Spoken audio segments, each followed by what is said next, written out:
Malgré un accord financier conclu avec Virginia Giuffre, et dévoilé le mardi 15 février, les déboires judiciaires du prince Andrew, qui embarrassent la couronne, ont achevé de l'en isoler. 12 millions de livres, 14,4 millions d'euros.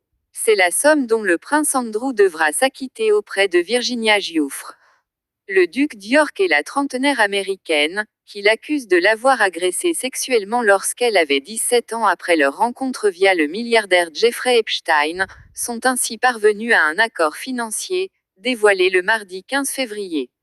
Le fils cadet d'Elisabeth II réglera ses dommages et intérêts grâce à un prêt familial, accordé par la souveraine et le prince Charles, a récemment révélé le Sun. Le père des princesses Béatrice et Eugénie échappe donc à un procès civil. Mais pour le prince Andrew, rien ne sera jamais plus pareil. Cet accord était la seule manière pour lui de s'en sortir, estime la biographe royale Ingrid Seward. Néanmoins, c'est la fin pour Andrew. Je ne le vois pas devenir militant aux côtés des victimes d'abus sexuels. Il doit désormais se terrer. Les déboires judiciaires du duc d'York ont trop embarrassé la couronne. Au point que certains des Windsor auraient plaidé en faveur de son éviction. Sortie de route. Le point de vue collectif était qu'Andrew portait préjudice à toute la famille, confiait une source anonyme au Sun, le 14 janvier. Durant les fêtes de Noël 2021, le prince Charles réalise ainsi que son cadet, sous la menace d'un procès civil, est en pleine sortie de route.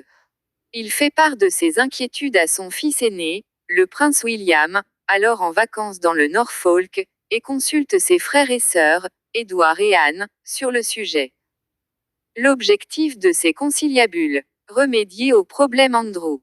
Après plusieurs rencontres, dont une en présence du principal intéressé, le verdict tombe, le duc d'York devra être déchu de ses titres militaires et de ses mécénats, sous peine d'écorner l'image de la royauté. Une demande que formulent à leur tour 150 vétérans britanniques. Elisabeth II n'a plus le choix, Sa Majesté admet, le cœur lourd que son fils préféré doit être évincé. Rendre les armes. La princesse Anne et le prince Édouard acceptent de jouer les oiseaux de mauvais augure. Début janvier, le duo se rend donc au Royal Lodge, l'ancienne résidence de la reine-mère à Windsor, où vit en ce moment le duc d'York.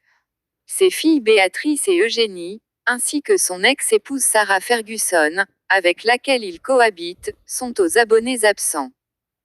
Mère et fille se sont en effet offert quelques jours de répit dans une station de ski suisse, à 1000 lieues du chaos ambiant.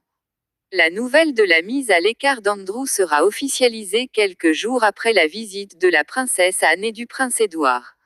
Avec l'approbation et l'accord de la reine, le duc d'York lui a rendu ses affiliations militaires et ses mécénats royaux, révèle le palais de Buckingham dans un communiqué, publié le 13 janvier. En toute discrétion.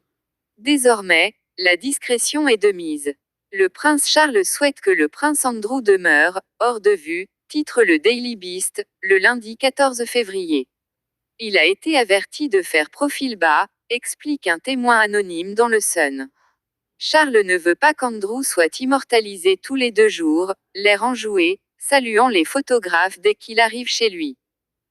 D'après le Daily Mail, le duc de Cornouailles envisagerait même de bannir son frère du château de Windsor. Après le fiasco de l'interview accordée par le prince Andrew à Newsnight, en novembre 2019, Elisabeth II et son fils aîné veulent à tout prix éviter un nouveau dérapage public. D'autant que les mémoires du prince Harry, qui sortiront fin 2022, pourraient contenir des révélations explosives sur le duc d'York. Une porte de salut. En de telles circonstances, Elisabeth II et le prince Charles ont décidé de régler la dette du prince Andrew à l'égard de Virginia Giuffre, en puisant dans leurs fonds personnels, afin de protéger l'image déjà écornée de la famille royale. Mais également du prince en personne. Ils l'ont aussi fait par amour, ils sont en train de le sauver de lui-même, estime d'ailleurs une source proche de la royauté, qui s'est livrée dans le Sun. C'est du moins ce qu'espère la souveraine. Si une grande partie de la famille royale s'est d'ores et déjà éloignée du prince Andrew, en témoigne la réaction du prince William qui, interrogé sur le fait de soutenir son